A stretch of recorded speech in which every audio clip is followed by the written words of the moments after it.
Hello, knitting friends.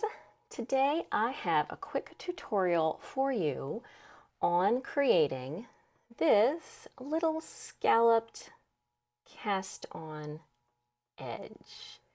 So I first used this stitch many years ago in what was probably my first or one of my first designs called the Miraflores cowlet, and most recently I have used it for this little kerchief, which may or may not become a pattern. Haven't decided.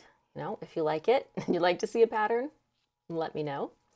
But this is just a really cute decorative way to start a project, and if I do ever publish a pattern for this, this will be a useful tutorial for that, but if not, I think it's still a useful tutorial in case you would like to add a little decorative edge like this to a project of your own. So this is very simple. It is just combining a long tail cast on followed by 2 working rows to create that scallop edge. The only thing tricky about this is doing the math, because you're going to cast on a lot more stitches than you end up with. So you will have to do a little bit of math. For starters, you want to cast on a multiple of 5. And as I said, you can just do a traditional long tail cast on for this part. So I am going to just cast on 20 stitches so we can see a fair number of scallops. So as I said, just a long tail cast on for this part. Nothing exciting here. Okay, so we've cast on our multiple of 5 stitches. Now we're going to get started. So we're going to knit 5 stitches. All right, easy peasy. And then we're going to lift each one of these stitches up and over the first stitch now on your right needle, or I guess the 5th stitch on your right needle, depending on your perspective. So we've knit 5, and we take the first 4 and pass them over the 5th. Yarn over. And then we just do it again. I did not pick the best needles for this. They are not very sharp. 2, 3, 4, 5. Okay. So we just insert the needle and lift stitches 4, 3, 2, whoops, and 1, up and over. And then we yarn over again. And that is everything we do for the first row. So knit 5, pass the first 4 stitches over the 5th stitch, and yarn over. And then obviously, when you have your last or 5th stitch, last set of 5 stitches, you won't have a yarn over after that one. Okay?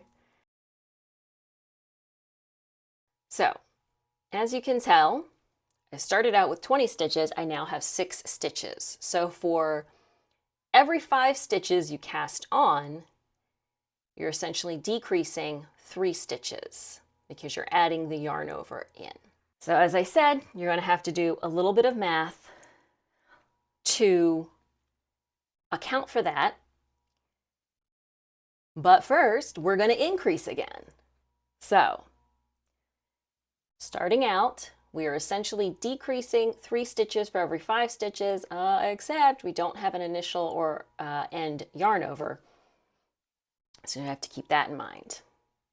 Now we turn, and we're going to increase again. So we are going to purl the first stitch, and then into that yarn over, we're going to purl 1, yarn over, purl 1 again.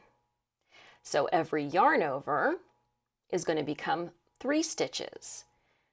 That, the decreased stitch from the right side, we just purl. Whoops, missed my yarn over there. And in the yarn over, purl 1, yarn over, purl 1 again. Just purl this, purl 1, yarn over, purl 1 again, and then we purl the last stitch. And as you can see, we have a cute little scalloped edge. I'm going to just knit or work 2 plain stockinette rows so we can get a better look at how this looks. Will you get out of the way there, tail? As we keep on going. So after this, you're not doing anything. You're doing whatever the next thing in your pattern is. It's just those 2 rows that make up that scalloped edge. So I'm going to knit 1 right side row and purl 1 wrong side row. Okay, and there we have it. That is, a lot of yarn tails getting in my way here. That is what our little scalloped edge looks like. Now on this one, these yarn overs are pretty big.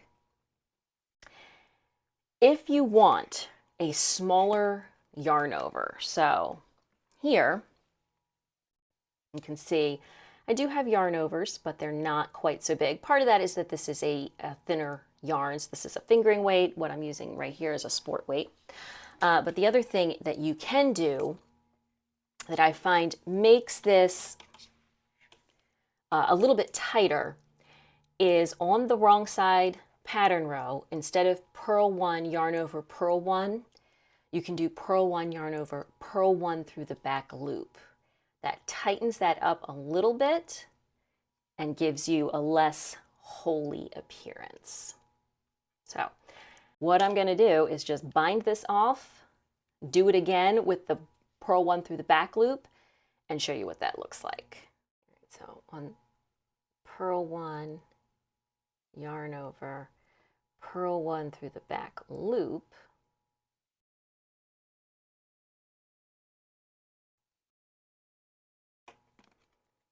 and then you can see the eyelet is smaller than it was on this one. It's quite big. I can almost stick a finger through it.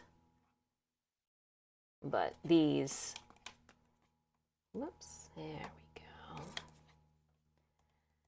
But these eyelets are much smaller. So if you want a less open look, that's how you get that purl 1, yarn over, purl 1 through the back loop on your wrong side. All right, so that is it. Little decorative scalloped edge. When you block, you want to pin these out. All right, so there you have it. That's how you work this cute little scalloped edge. If you want the edge of whatever it is you're knitting to be stretchy, you do probably want to keep these larger eyelets in there because the scallops themselves are not very stretchy. So that's going to give you a little bit more stretch. This is going to give you less of that open look. Again, remember, you have to do a little bit of math for this one. So you have to cast on a multiple of 5. On your first row, you're going to decrease 3 stitches for every 5, except for the first and last 5. But then you're going to increase again for every 2 stitches on your wrong side row. You're going to increase 2 stitches. So depending on, of course, in a pattern, they're going to tell you what your cast on is. But if you want to add this yourself, you have to do just that little bit of math to get that figured out so you have your correct stitch count. And that is it. Cute little decorative edge. Similar to a picot, but I think it looks a little bit nicer. personally. All right, thank you for joining me for today's tutorial. Again, if you are interested in seeing that kerchief pattern, do leave a comment and let me know. Of course, if you have any questions, leave a comment and let me know.